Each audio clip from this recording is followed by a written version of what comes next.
สวัสดีจ้าสวัสดีจ้าสู้อย่าเถียงกันสู้อย่าเถียงกันกินหมูกระทะนี่เห็นมาหมูกระทะนี่มันใหม่มาเลยตายละซุ่มนี่ใช้อีนี่แจวนะเฮ็ดนะไม่แจวนะตักหมูกระทะเด้อพี่น้องพ่นโอ้ยเป็นตัวกันยากเอาเบนนี่นะอีมอนอยู่ใกล้ๆนะมาวางกันอ่ะไม่น้อยนี่น้ำตาลมาน้ำตาลบ่เอาเขาคือไห่มาอะไรอยู่อ่ะทำไรแล้วเอาแซ่บบ่อยากจะออกไปไหมนั่งกันเนี่ยมาเด้อมาเด้อไล่ข่อยเพราะเขาหาทิพย์คนไหนคนละ50จ้ามุกระทะแม่ทุ่มเลยนี่แม่ให้โตกินนะสี่ทุ่มมึงสิถามเห็นยังตะทุ่มมึงกินไปหรอนะมากินน้ำกันเอาไว้ตัวกระใส่ปลากระ พูดไข่จ้าถ่ายสู้ก่อนนี่ให้สู้กินเอาโก้มึงขยันกูไม่ได้กินมันไหนมันข่าวกูได้เด้อไปก่อนเด้อนางมนเด้อจะมาบริกินเด้อแต่เครียดเด้อบริกินน่ะเด้อเอาโก้บ่แม่นเด็กน้อยกูขี้ให้กระดังไห้เด้อจ้าขี้ให้มึงกระดังนั่นเสี่ยวกูนมันหนาหลักเห็นบ่ ไม่ได้คีบเราอีอ้วนเป็นยังคือบุคีบนี่มันหนาหลักไรอีอ้วนอีจอยนะ บ่ได้กินมดอีกุ้งนี่อย่าย้ำคงกูบอกแล้วได้ว่ากุ้งกูกินตัวหนึ่งให้กูกินน้ำได้เด้อตัวหนึ่งกุ้งนั่นเป็นมาเลยแม่ไม่นานนี้อยู่หันเฮ้ยจ้างมันชุกๆเด้อกุ้งอ่ะเด้อบอกกูต้มเอาอีกลวกมึงก็ต้มนะมันชุกๆกูบอกนะจ้าชุบเลยจ้านะผักบอพี่น้องตั้งกล้องให้กล้องเบิ่งกล้องกูสู้เห็นบ่นี่เอาเลยการเลยทันเราเอานะตัวแกงคิวมากเฮ้ยหากองเฮาเลยเนาะกระตากองไปแล้วคุยกูกระตาแล้วโดนในร่างก้อนใส่อันน่ะน้ำปลาน้ำแปะตัวตีนมันวันไหนตัวเองทั้งหลูกห้องมาจากทั้งหลูกห้องใหญ่ทั้งหลูกห้องใหญ่ใหญ่นี่ว้าตัวโซ่คุยลูกได้หลังเนี่ยอ้าวทั้งหลูกห้องใหญ่ใหญ่ทั้งหมดใหญ่คุยพุ่นคุยพุ่นใหญ่เขาลงน้ำลงคุยกันแบบโอ้เนี่ยคลายออกเลยนะตัวบางทีค่ะนอนกินนอนตัวบ้านี่อันนี้ได้คนลงใหญ่โอ้ยยายจะบริกินเนาะอ่างใจมึงด่าได้อันนี้บอกอันน่ะเราจะทำแสนบ่อันน่ะเอาขึ้นแม่พี่ใส่แม่เจ้าสบายลงได้ทีละ300,000บ่นี่อ้วน200,000หาของตาบ่มันก็เป็นการใช้เงี้ยคนมันจะโตแล้วอ้นกูยังบริกินเลยอุ้ยกูได้ไปหาเห็ดยังหลับเด้อจับมันมาทันทุกก่อนเขาปฏิไปแล้วเนาะใช้ชูมะนาวเขาไม่ได้ให้มาบอกดีเลยดีมากมึงเอามึงก็ยังเก่งกว่าอีบาทเงินมึงมะนาวมาโซดาเฝ้ามะนาวเอามาเป็นเด้อเขาไม่ได้กินเป็นกินทันเลยบาทเอาเลยบาทเอาบ่ได้มีได้เท่ากับทองแดงหันมันเอาสั้นแดงหันเฮ้ยต่างว่าสั้นแดงนะมีจะไว้จะมัดแล้วมัดไม่ได้ส่งกันใครได้กูก็เคยกูทานที่บุกิยศสต๊อปมึงเอาพันกูหาเจ้าไม่ได้ยาอีกคนยังไม่ได้เด็ดโตฟ้าเป็นห่วงเพื่อนมันน่ารักอีมุ้งยังไม่ได้แดงอีมุ้งได้ตัวหนึ่งเลยยังกูยังไม่ได้จะโตเลยนะยังไม่ได้จะโตนะต้มแล้วก่อนยังไม่ได้จะโตเลยนะเพื่อนกูเพื่อนไม่ได้กินเด้อกูต้มก่อนกูจะกินคำที่2นี่นะคำแรกได้กินคำหนึ่งบอกไปก่อนเลือกตัวนี่มันแดงอ้วนไปกินออกไปโรงพยาบาลปั๊บปั๊บมากินได้กินมาแดงเนาะลูกพุ่งมากินแดงแบบนี้ฮะมาลงงานเอาก่อนก็ถึงรู้เอาไปไว้กินไปรออยู่ดิตีมีไว้คนต้องเก็บไว้มาถูกกูจับนี่คนละอันไอ้หมอตอนแรกตอนนี้เนอะเอาคนอีมดไหนแม่ก็บอกกูสาขี้อยู่มาโตเลยกูยังบริกินเต็มโตให้มึงกูกินเอาบอกให้มันเอาอะไรมันเอาอะไรเกี่ยวเลือดนี่ตัวหนึ่งตัวหนึ่งไอ้ถังตัวหนึ่ง4ตัวป้าตัวถูกไอ้ผัดไอ้ถังตัวหนึ่งไอ้ผัดก้าเอาคนตะ จ้าน้อง น้องศึกษาบ่ให้เก็บเงินเขาบ่เก็บ จะเก็บที่เขาไปใช้ เก็บมาซื้อไว้ให้เนาะ ย่าแล้วเนาะสวยเลย ดีแล้ว ไม่ จะ ได้ ไป แล้ว เนาะ เนาะก็ไม่ได้คิดเลยเนาะเยอะแล้วมันคิดแล้วเก็บเวลาได้ จะเดียวจบ เจมเราซื้อเบียร์แล้วมีก็กินไม่มีก็กิน เองก็ซื้อนะได้ทำกระสือกันเบียร์น้องนี่ เอ็กซ์ซื้อได้เลยมันจะเก็บไปแล้วเฮ้ยเก็บเนาะ เดี๋ยวจะหัก เก็บใหม่เลยเกูพิ่งมาเฮ้ย กูบอกมันชวนนอนบอกกูบ่ได้กินกูรอดชัว เฮ้ยบ่มีชุด เราเป็นเราเป็นแบบเราต้องกัน รอด รอบนี่บ่กินนะคุณผักเลย เจ้าลูกเพชรก็คือ เนาะ เนาะ เกี่ยวกับเก็บ มันแบบเพชร แม่จะอื่นข้าวหมด เราเหมือนกันหูเลยว่าเศร้าอยู่ตัวเดียวเก็บไปยังบ่มี ใส่ใส่ มันมีการไปใส่เป็นอย่างมันดู เอาใส่มองกัน ให้ขึ้นไปแล้วเนาะ เอาไปทำกันนั้นจะมวนเนาะกูกระตองเป็นกูกระตองหนึ่งเนาะโบได้กูกล้าไปล่าไม่ได้ไปนำตะกูนี่นะข้าวเป็นมวนไปเองเลย เขาไปเจอโน้ต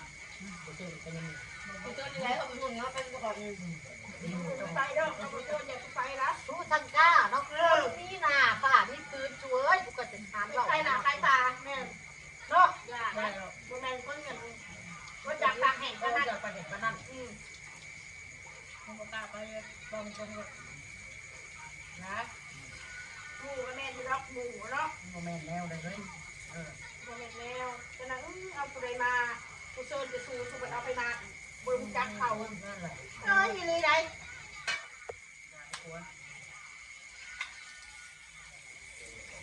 กินแล้วเคยเบี้ยกันเลย เสียเสียศักดิ์ศรีเนาะตาน้อย แม่กว้างกับสิบ ห่ามึง เนาะเรื่องจริงเลยเรื่องจริง ไม่ได้โพส แมนคือมูกูนี่ชวนมึงมึงก็ต้องไป คืองานมึงไปงานมึงไปแล้วในงานไทย ไปคิดยังไงกัน ว่างานมึงไปเฮ้ยมึงต้องเข้าใจ จะขึ้นจะได้เคลียร์ คือ จะ ไร ได้ ถ้างานมึงอะเฮ้ยงานผูกแขนกูนี่มึงเอิญมึงต้องมาเอาไปมันแบบด้วย แม่แม่แม่ ลูกเองหมักไปเลยหมูถ่านแป๊บนึงลูกแป๊บนึง รีบเอาไหม มันสุกก่อนมันสุกแมวหายลูก แซ่ ได้รอดมีสุกแล้วเราจะกินเนื้อหนักแป๊บนึงลูกแป๊บนึงเด้อกินไหมเด้อ เดี๋ยวมึงติดบุพักติดไหม สองตรงแล้วมึงนะนี่จอมันกลางเอาบะเบิกเอาบะเบิกบะเบิกกินหมูสามชั้น กูก็เป็นหมูกูไม่อยากกูไม่ได้กินเหล้าตัว เดื เล อย นบ่อย ลูกไม่ได้อยากจะแบบเป็นเหล้าตัวหนึ่งก็กูให้กูกินยัง สามเมฆอ่ะเมฆ เบิ่งเด้อเบิ่งกล้องกันเด้อการผู้ชมเอ้ยเด้อพี่น้องเด้อหันทางข่อยนำก็ได้ คนต้องกินมื้อละ1มื้อบ่ลูกเองบ่กินหมดนี่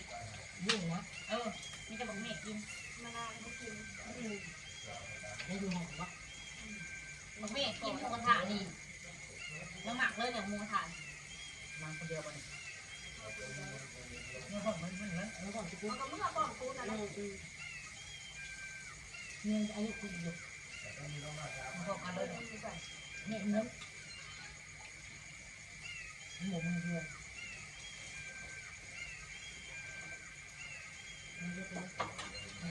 อ่ะเมฆอะไรเนี่ยนมของบอกเมฆใจเนี่ย หนักเนาะยังไม่ได้เลยสวย เฮ้ยของบอกเมฆเด้ออย่ากินเด้อ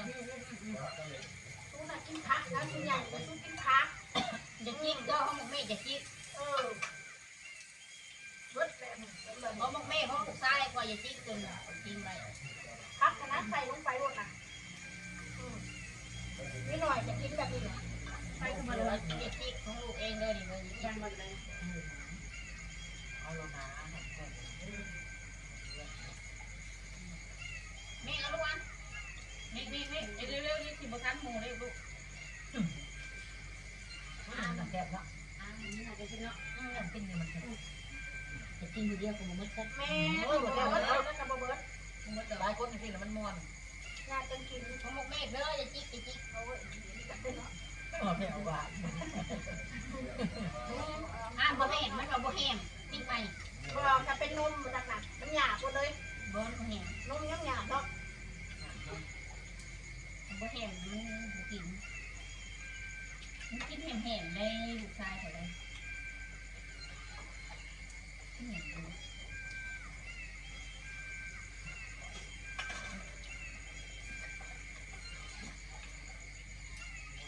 อันแบบขั้นเฮ็ดนะสูง ฮะ รถกูเขาบริกินกูกินอันห มั นึ่ น ง ก็ไม่ได้เห็นเลยนะ มันไปใครถึง กูจักเลยมันลงท้องไปแต่ มาอันนี้นี่กู ได้ เดี ไป ยว จองกันเลยไปที่2 อัน ต้องมาต่อมันไปเอารถมันก็ไล่ไล่เลยนะ ไปที่2 อันบ่ได้กินเลย 2 อัน อีก คน กี่2เทื่อบ่ได้6 7 อันบ่แล้ว มันไปอันไล่ยังมินเอามาค่ะ มันเห็นเด้อ ไปที่ไหนตรวจกันเลยบา บ่ ท ได้กินอะไรพี่น้องเลย ไปกินอันหนึ่ง ไปเบิ่งในคลิปไปเบิ่งในคลิป เออ ไปเบิ่งในคลิป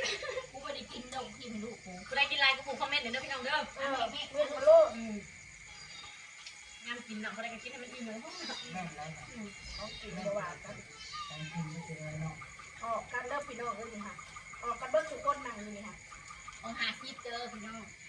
เนื้อตัวบ่ ขาดเอง ค่อยนี่กินฟรี ออกไปว่าเขาต้องออกก็เราออก ขนาดเราเลย เดี๋ยวเราคลิปนี้บ่กินหน่อย กินฟรี อู้จะคือมักคลิปนี้แต่บอก แมวมันเลย ใช่ จะบ่ได้เลย เจ้าผู้ชายตูดมาจากอายุเดี๋ยวมด เขาบ่เอิ้นแล้วหรอกนะแม่กันนี่บ่ตอนเลย ต้นคือเก้าจะมา ไม่ถึงเนี่ย มีคนเรากินแล้วที่เก่า เศร้าเอิ้นแล้วเศร้าเอิ้นแล้วเศร้าเอิ้นแล้วเศร้าเอิ้นแล้ว อีโมนึงอย่าพลาด ลู เมื่อก ได้ โคตรเอิ้นเศร้าเอิ้นมันก็ถามเรื่องของเขาแล้วมันกล้ามาคนเดียวเออ น้อยจะเฝ้าเมื่อใจ หมดแล้วคนมือคนยันมือหลังอยู่หนัง ไปคุกกระปู พุทธกับพุทธ นี่อะไรนะเว้ยนี่หนังเป็น มาใหม่ กระปูมันในยามนี้ กูอยากไปพุทธกับปู ใครคอยแล้ว กระปูมันหอยขัวกระแซบทำไมเลยเกี่ยวเขา คอยควยยังไม่ได้โหดเดือนนี้โหดเดือนที่2คน ไปน้ เอาคุณแม่ไปจะจิกแต่ของ ำก็ได้พุทธกับปู จะไปไม่ได้ไปตัวเสริม ไปจิ้มใบไปจิ้มเจ้า คุย เสีย กระปู ไม่น่าไปหอยมันไปคนเดียวนะไม่ได้ชวนเรานะ เอ้ยคอยเด้อ ส่วนมึงยังมึงอยู่สวรรค์มึงช่วยอันแตกเปี้ย ไปหอยมันอะไรกันเขาปลูกไปเลยใส่ชูได้หลายเอ๊ะนี่ปีนี้ก็ไปที่น้ำมันกันมันสิส่วนแต่เบิ้ง ไปเนี่ยจ่อยมันจะชวนละไปหาเนี่ยก็มันได้จ่อยหาสิมันก็ขนม พี่น้องสำหรับคลิปนี้กับพ่อสามีเพื่อนจ่าเลย อะไรวะ อยากกินก่อน เขาปลูกไปเยอะ บายเรียกกับของลูกสู้จะกินของมันสู้รำคาญแล้วจักคนจะไปดีของนี่คอย จะจิกจะของลูกอะไรเนี่ย โคตรโพพุ่นแซ่บพุ่นนะ กับร้าน อืม